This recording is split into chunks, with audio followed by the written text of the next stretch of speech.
G'day dreamers, welcome back to another episode of the Come Up Starter Kit, and we have a fiery episode for you today.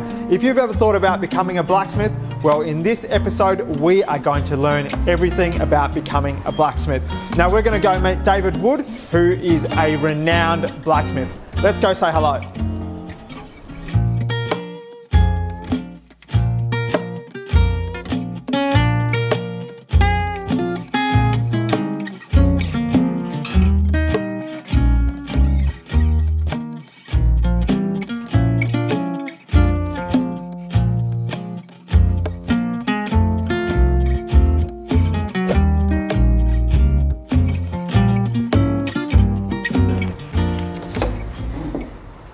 Woody! Shankar. Good to see you. Good morning. Good morning.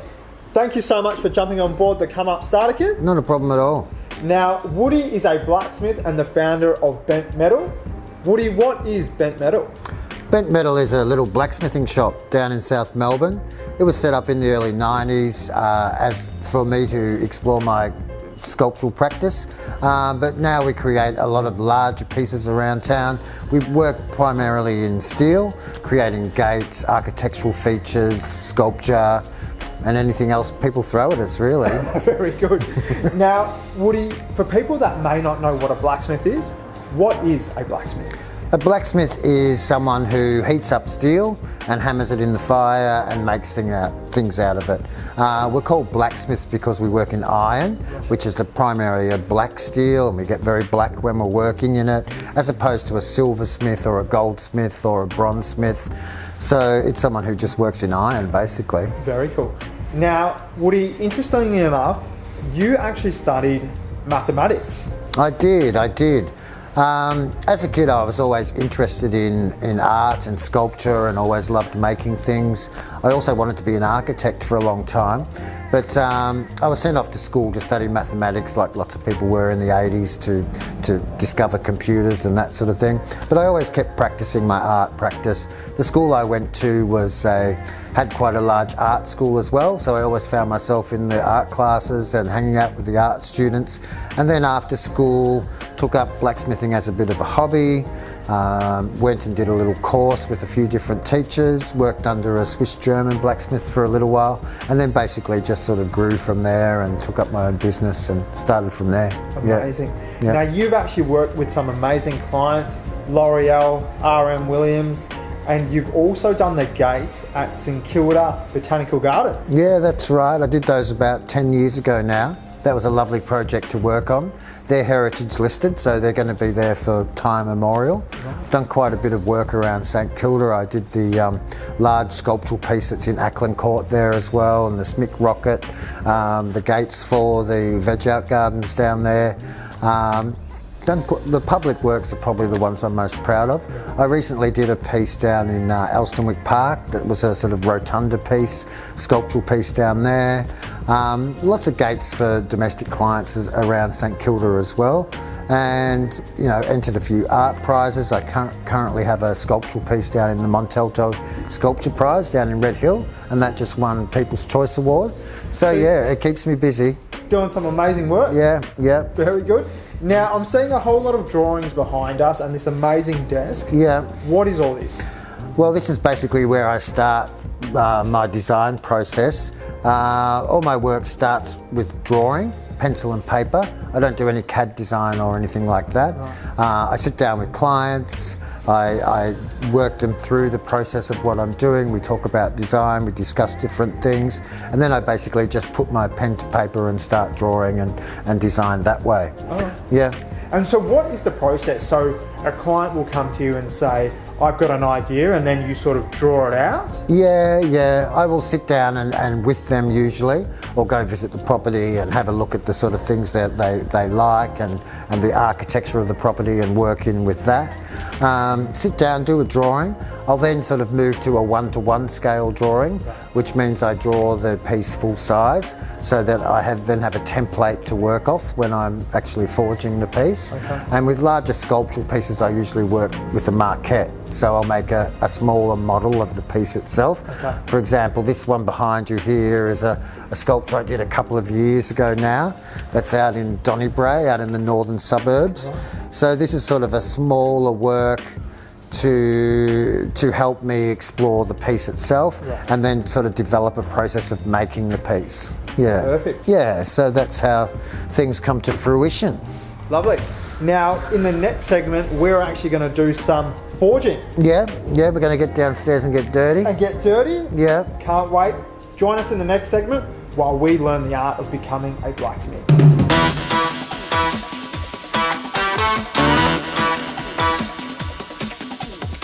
All right, guys, here we are downstairs. I feel like a real blacksmith. I've got my apron on, and now Woody's doing some drawing. Woody, what are we doing here? We're starting the next stage of a process when we've actually finalised our ideas, realised our concept. This is where we go to next, which is a one-to-one scale drawing of the thing we want to make. This is a gate I'm making for a house down in Middle Park, quite a large door. So this is where I start developing the idea to its full realisation by drawing it at a one-to-one scale that will assist me in making the piece, knowing how long I want everything to be, knowing how it all fits into the scale of the design. So I'm drawing all my scrolls, I'm drawing different aspects of the gate, where the lockbox is going to go. These are some cast elements that are going to be incorporated into the gate. So once I've had my drawing all fully done, I start to measure up the scrolls and different elements I'm going to make. So I'll take a flexi curve, I'll measure up the scroll, so take a measurement of that and then write it on the drawing. So then when I go to make the piece, I know exactly how long I have to cut all the material and have it all set up ready for the forge. So you're not just making one piece at a time and bringing that back to the design, you're actually working out everything that you have to make to start with. Okay. And it's also a good way of the client realising the design as well. We can take the design along and put it in front of the door so they get a good idea of what it looks like.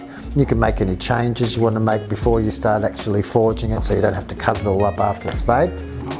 So yeah, this is where we go to next when we're about to start forging a gate. Okay. And you've sort of mentioned scrolls. There's also other designs in here. Yeah. Are there particular designs or I guess shapes that you use that are quite common within being a blacksmith? Yeah, I suppose there are, and it's about forming the shapes, different things that can be formed over the anvil, easily or not. Okay. As I said, people tend to think of blacksmithing as a very traditional art, right, and are looking for a traditional look a lot of the times.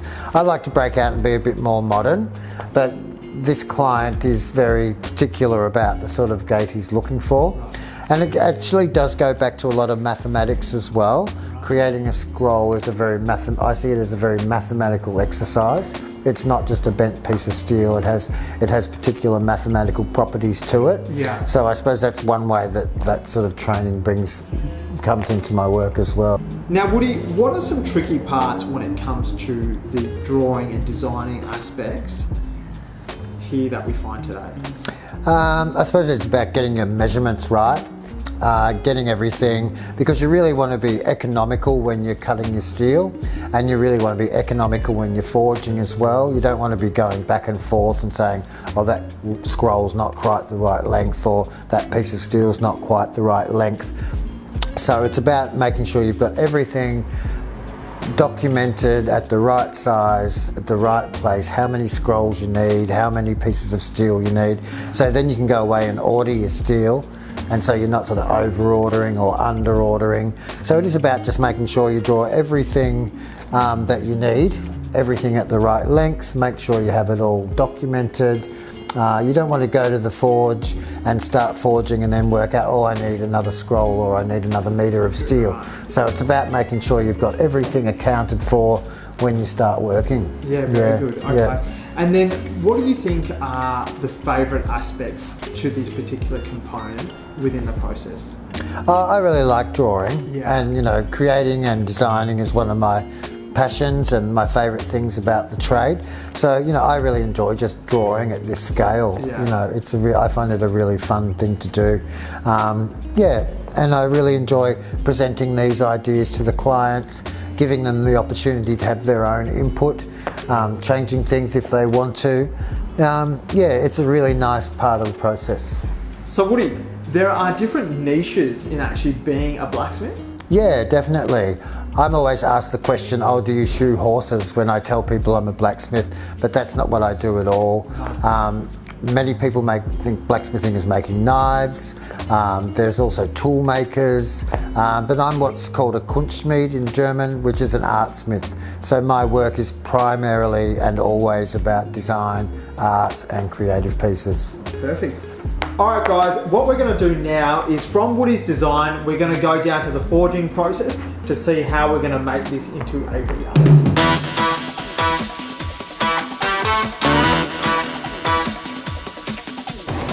All right guys, it's getting hot in the kitchen now. We've got some hot coal going on. Woody, what are we doing now? Well, we've got the fire going and we're going to do some hammering. Okay, and this is the forging process. Yeah, this is where the real work starts. Okay, Yeah. so what are we going to see you do now? I'm just going to make a couple of little scrolls for you. Okay. And then I'm going to give you a go. Oh, nice. All right. Yeah. Now, how hot is this getting?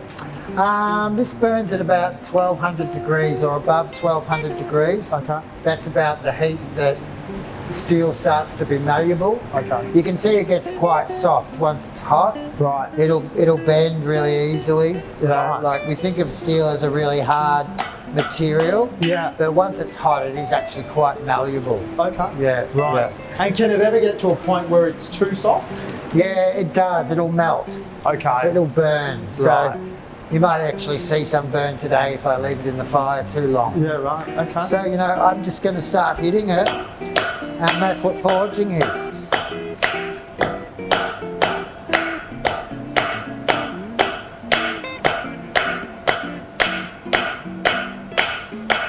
You can see it changing shape. I'm just forging down a little point, stretching the steel out.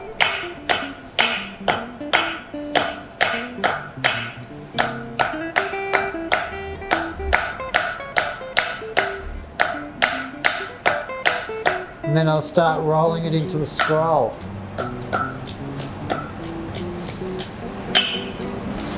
Oh, wow.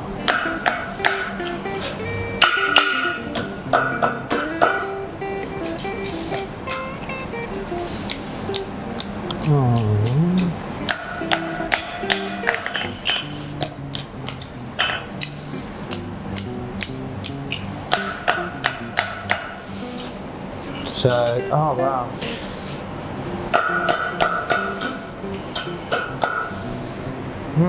not the best, but you get the idea. So what is this thing that you're hitting it on? This is called an anvil. Right. The anvil hasn't really changed in thousands of years. Right. Since smithing started. It's a large piece of steel. This is the horn of the anvil.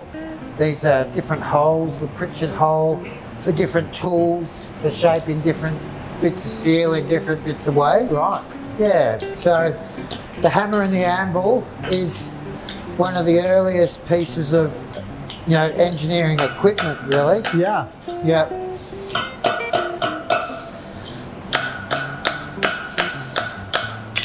And how much time do you have until it starts to cool down? Well, you can see, you know, you have a couple of minutes to sort of forge away. Right. That's why we always have more than one iron in the fire. Right. So you're not stopping and waiting for it to heat up again. You're sort of working on 3 or 4 different pieces at a time. And that's where the phrase came from. That's it. Plenty of. How does it go? More than one anvil, more than one iron in the fire. That's right. Strike while the iron's hot. Strike while the iron's hot. Yeah. And so this is how you bend it as well. Yeah, this is called a bending fork. Right. So, you know, and I have a wide range of tongs Right. for holding different pieces of material of different sizes. Okay. So that's why you have a lot of tongs for all the different sizes of steel. What are the major ones that you use Tongs. Yeah. Probably just the round tongs, something like that. If I had a nice short piece of material, then I'd be using, tongs to hold the steel. But, I'm working with lengths at the moment. You can see that's quite cool on that end. Yeah. So, the heat doesn't transfer too far down the piece. Okay. So you're able to work on it if you've got the right length. A tricky question, how many times have you burnt yourself? Oh, I've forgotten. I don't know. Can it be quite a dangerous trade, being a blacksmith? Well, I suppose it is if you don't know what you're doing. Yeah. Obviously, you don't want to brand yourself. So, it's quite gentle. I find it quite gentle and relaxing, really. Yes. I don't really find it a terribly dangerous thing. Okay. Yeah. And in terms of safety, what are the safety outfits that you need? Just general leather aprons, leather gloves, eye protection, because you can get a lot of sparks off it, and that sort of thing. Yeah. Hearing protection, all of which I never normally wear anyway. Okay. Do you want to go? Yeah, I'll have a go. So that's how we cool it down in the quenching bucket. Right. And you can see now that's cold. Oh, wow. Yeah. All right, guys, I'm about to have a go at forging some metal. Safety first, as always. All right, so we'll chuck on the glasses. You're going to stand where I am at the anvil. All right, I'm going to stand right here. Yeah, pick up your hammer. Pick up the hammer. You stand over here. All right. We bring the hammer down at 90 degrees to the anvil, like that. Right. Yeah? Woo! All right. So you stand closer. Like that? Yeah, hold on to the steel. Hold on to the steel. And hit it. And bang away. Bang away. And is there any particular thing that I'm looking to do while doing this? You're trying to draw it into a point. You're trying to make a point at the end.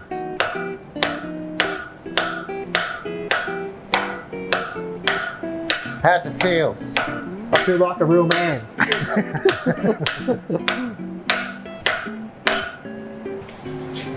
That's okay for a point, right? Beautiful. Here's your next one. Oh, okay.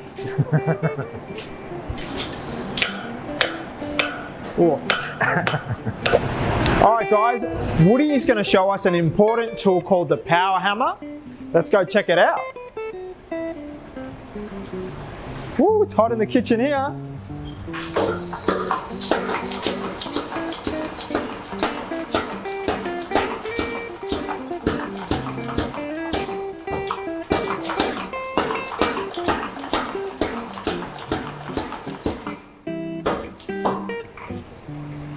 Now, Woody, what is so important about this tool?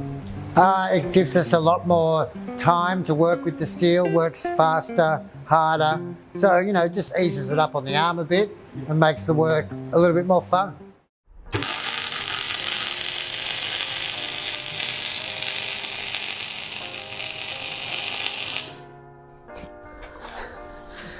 Now, that was freaking insane. Now, what are we doing now? Well, we're fabricating, we're joining bits of steel together by welding. Right, okay. Yeah. And that is the process. Once you've done the forging, this is almost like gluing the pieces together. Yeah, we're gluing the pieces together with hot steel, if you like. Okay. Yeah. And is this the final stage? Yeah, pretty much the final stage. This is when everything comes together, gets brought together as pieces and constructed into a whole. Right, okay. Yeah. And now, how hot is that flame? It must be at about over 1200 degrees because that's when steel melts, is that temperature. Okay. It's not actually a flame. This is called a MIG welder.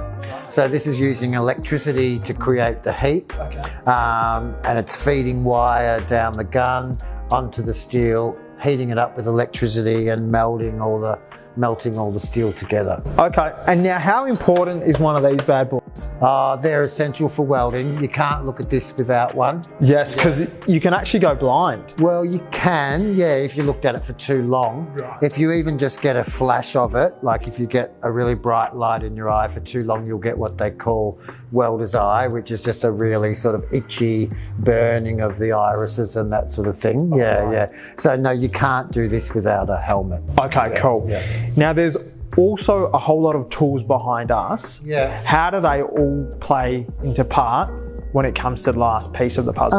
Well, basically these are all just your sort of measuring tools, clamping equipment to bring it all together, to hold it together while you're welding it. This is a nice steel bench, so we use magnets and things to hold everything together. It's just a basic fabrication bench.